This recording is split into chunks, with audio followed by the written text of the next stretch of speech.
chung ép chết thôi cái này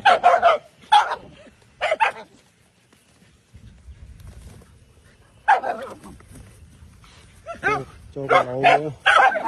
lẩu muối này là đi chop mỏ này nè nè đấy ở bên có cái ăn tích